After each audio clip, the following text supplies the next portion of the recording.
오늘 말씀에 함께 귀 기울여 볼까요? 용서로 이룬 화해. 누가복음 23장 34절 말씀. 친구들, 십자가 하면 무엇이 떠오르나요? 죽음, 슬픔, 죄, 고통, 구원, 여러 가지 의미들이 떠오를 거예요. 예수님의 십자가에는 이렇게 여러 의미가 담겨 있어요. 오늘 말씀을 통해 또 어떤 의미가 있는지 함께 찾아볼까요? 구불구불 이어진 긴 길을 신나게 달리는 버스 안에 사람들이 타고 있었어요.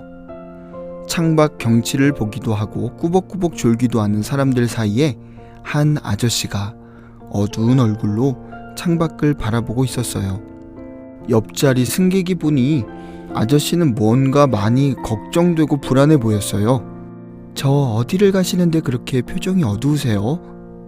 아저씨는 질문을 받고 조금 당황했지만 곧 차분하게 이야기했어요. 사실 아주 오랜만에 집에 가는 길이에요. 제가 잘못을 저질러서 감옥에서 3년을 지내다가 오늘에서야 돌아가는 중이랍니다. 감옥에 있을 때 아내에게 많이 미안해서 편지를 썼는데 못난 저를 용서하고 받아줄 마음이 있다면 집 앞 나무에 노란 손수건을 매달아 달라고 했거든요. 나무에 노란 손수건이 있다면 집으로 돌아가겠지만 만약 노란 손수건이 달려있지 않으면 저는 그냥 이 버스를 타고 다른 곳으로 가려고요. 아내가 저를 용서해 줄지 떨리네요. 이야기를 마친 아저씨는 어두운 얼굴로 계속 창밖만 바라봤어요. 아저씨의 이야기를 들은 사람들도 궁금한 마음으로 창밖을 바라봤어요. 아저씨의 집이 점점 가까워졌어요. 그럴수록 아저씨의 심장은 쿵쾅쿵쾅 울려댔어요. 아내가 나를 용서해 줄까? 제발 노란 손수건이 있기를. 아저씨의 집에 다다랐을 때 버스 안의 사람들은 모두 한 방향을 바라보며 일제히 소리질렀어요. 노란 손수건이다! 나무에 노란 손수건이 걸렸어! 아저씨는 기쁨과 안도감에 그만 펑펑 울어버렸어요. 잘못을 많이 저지르고 아내 마음을 아프게 한 자신을 용서하는 노란 손수건을 보며 눈물을 흘렸어요.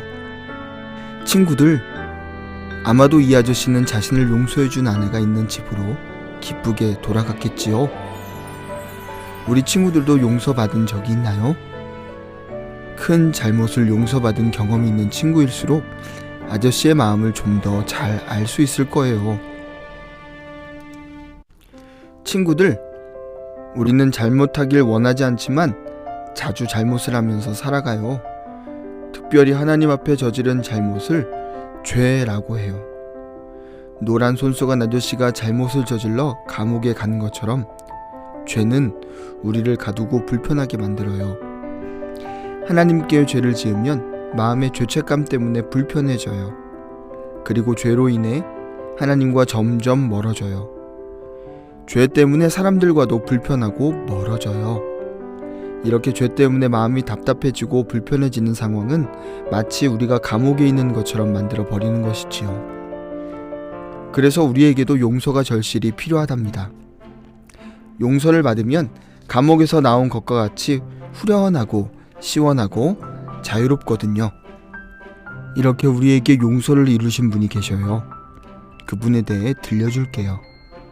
죄수들이 십자가 형벌을 받는 골고다 언덕에 사람들이 많이 모였어요. 그곳에서 흉악한 죄수 2명과 아무 죄가 없으신 예수님이 십자가에 달리셨어요. 그런데 어딘가 이상해요. 흉악한 죄수들이 벌을 받는 건 알겠는데 아무리 찾아봐도 예수님은 죄가 없으셨거든요. 예수님은 사람들을 참 사랑하셨어요. 아픈 사람들을 고쳐주시고 죽은 사람들을 살리기도 하셨어요.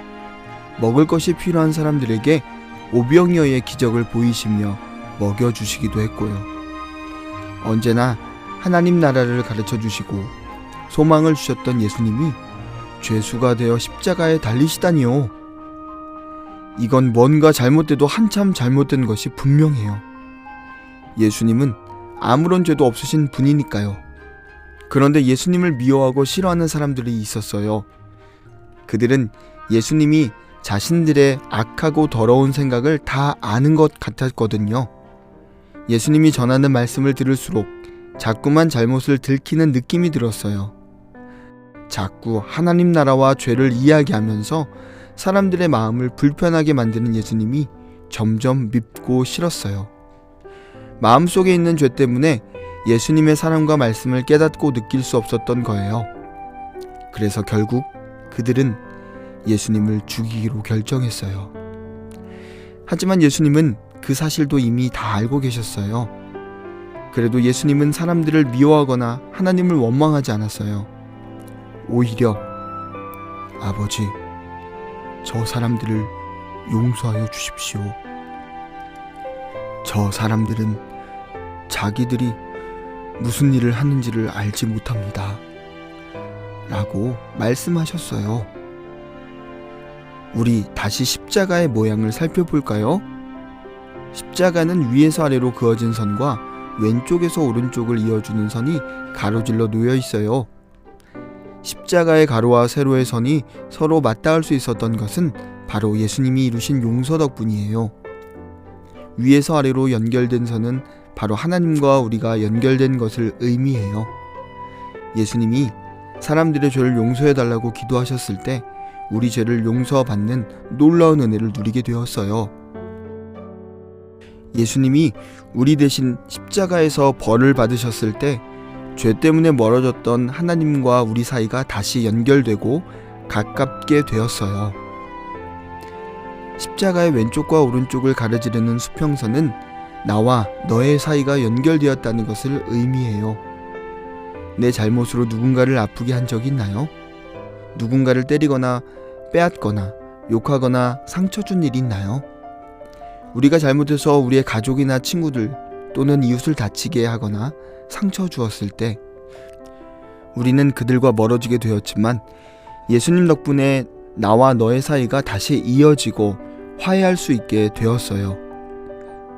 예수님 덕분에 하나님과도 다시 가까워지고 사람들과도 다시 친하게 회복되었어요. 십자가는 바로 예수님이 우리 죄를 용서해 주시고 화해를 이루어내신 증거예요.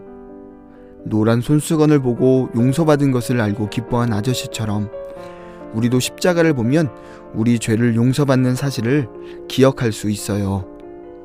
내가 저지른 죄가 생각나 겁이 나거나 숨고 싶을 때 십자가를 보며 예수님이 용서해 주셨다는 사실을 떠올리세요. 십자가에서 우리를 위해 용서해달라고 기도하셨던 예수님을 기억하세요. 그리고 예수님께 기도하면 우리는 다시 용서받고 하나님과 멀어진 관계를 되찾을 수 있답니다. 나의 잘못, 나의 죄로 누군가와 멀어졌다면 화해의 십자가를 기억하고 기도하세요. 그러면 하나님이 사랑과 은혜를 통해 회복하게 하실 거예요. 반대로 나에게 잘못을 저질러 나를 아프고 속상해 한 사람이 있다면 예수님처럼 용서해 보세요. 그럼 나와 하나님이 화해했듯이 잘못한 친구와도 화해할 수 있도록 예수님이 도와주실 거예요. 우리는 죄를 용서받은 사람이라는 것을, 그래서 우리도 누군가를 용서해야 한다는 사실을 기억하도록 해요. 그래서 하나님과도 이웃이나 친구들과도 진정 화목한 관계를 이루며 살아가는 여러분이 되기를 축복합니다.